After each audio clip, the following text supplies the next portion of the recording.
For this tutorial, we're going to take a look at an overview of the WordPress dashboard. Now, WordPress is one of the easiest ways to build a site, even if you don't know anything about HTML. So let's go ahead and take a look at some of the features it has, and we will make this a little simpler for you when you're building WordPress. The first thing I'm going to do is look at my dashboard. And up here it tells me that WordPress 3.4 is available, and it asks me to update. So I'm going to go ahead and do the update. And this will allow me to update it now or download 3.4. I'm just going to have it do an automatic update by clicking on Update Now. And it shows me some of the new features of WordPress 3.4.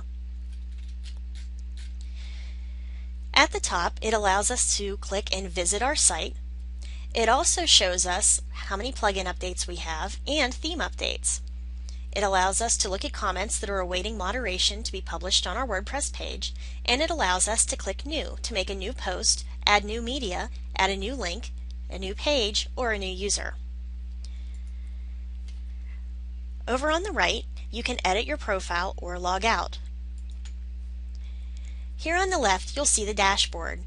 And when you click on the dashboard, it's going to take you to the main area where you can edit all kinds of things in your WordPress page.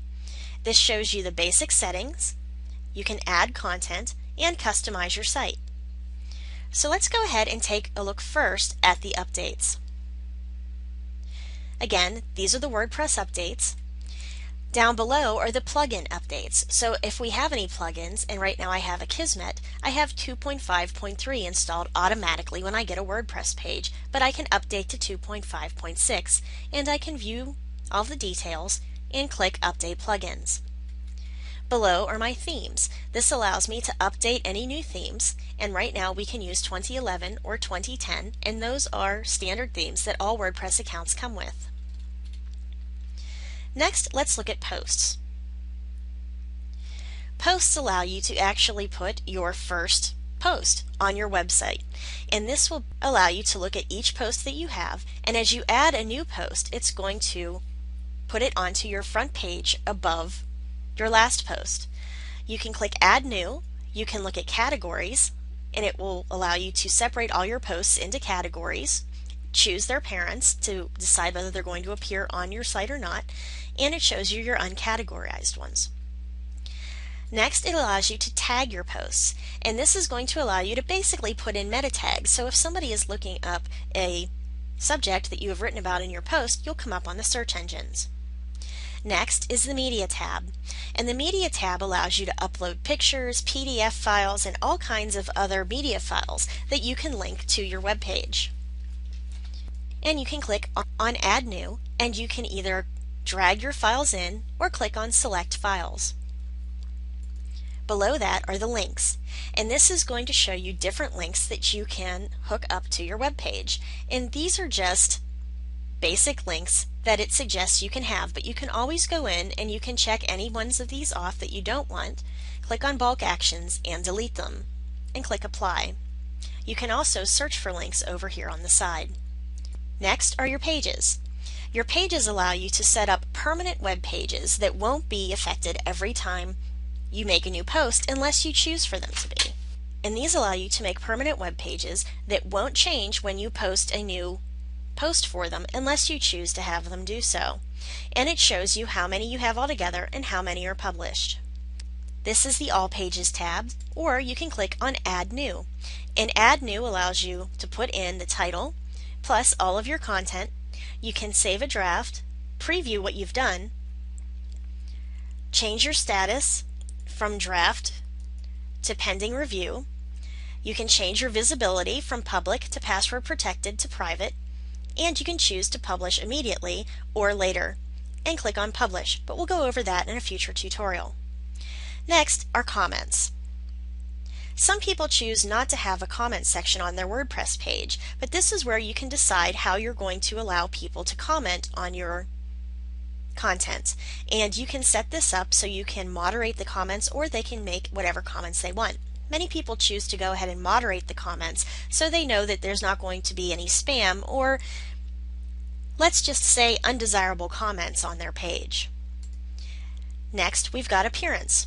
And appearance allows us to choose which themes we want from the ones that are already in here, or we can install a new theme.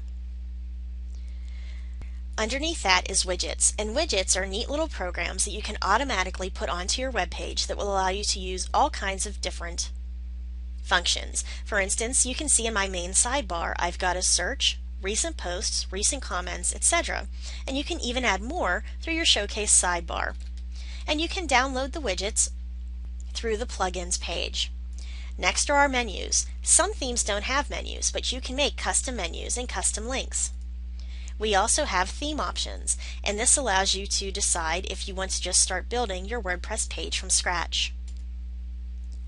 The header function allows you to put the header that will be at the very top of your Word page, and you can use a custom header or you can put in an image. And if I were to put an image here, it would replace this image that's already on my web page. Or you can choose one of these default images. Next is the background. So we can choose a background from a file that we have, and it will allow us to preview it right in here. Or you can just choose a color by clicking on Select a Color. Then we have the editor. The editor is good if you know how to use CSS and HTML. If you're not sure, then you'll want to avoid this area. However, if you're pretty good with HTML or CSS, you can go in here to further customize your themes. Let's take a look at plugins. Right now, the plugins that we have, and these are actual little programs that will allow us to have more customization of our WordPress page, shows us all of our plugins, those that are inactive, updates that are available, and that will also show up underneath the plugin, or you can add new.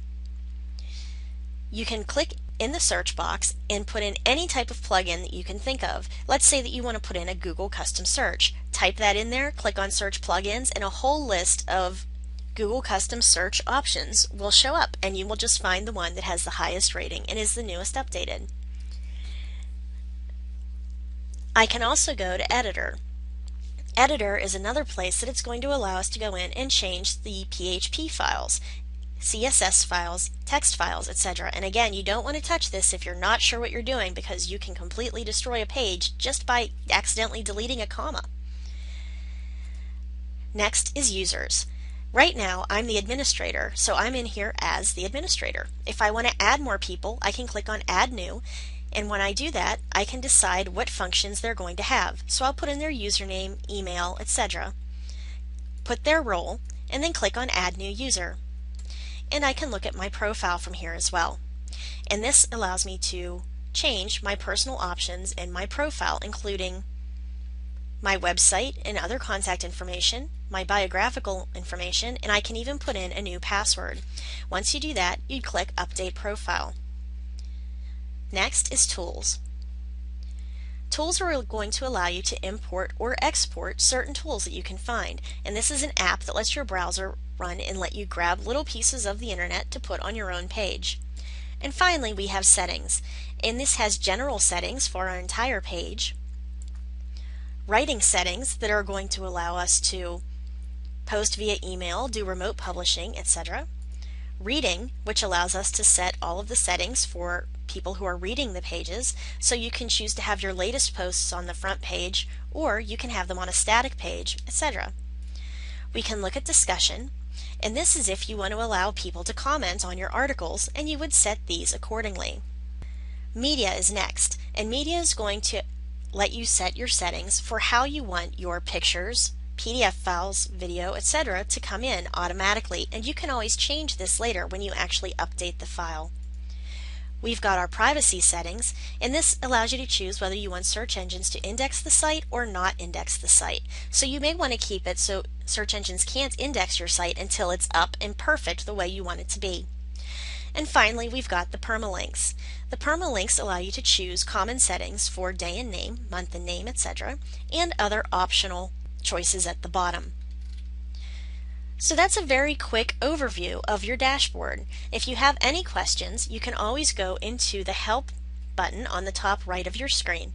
So I hope that this helped you out, and I hope you're really going to make good use of your new WordPress page. Thanks, and we'll see you next time.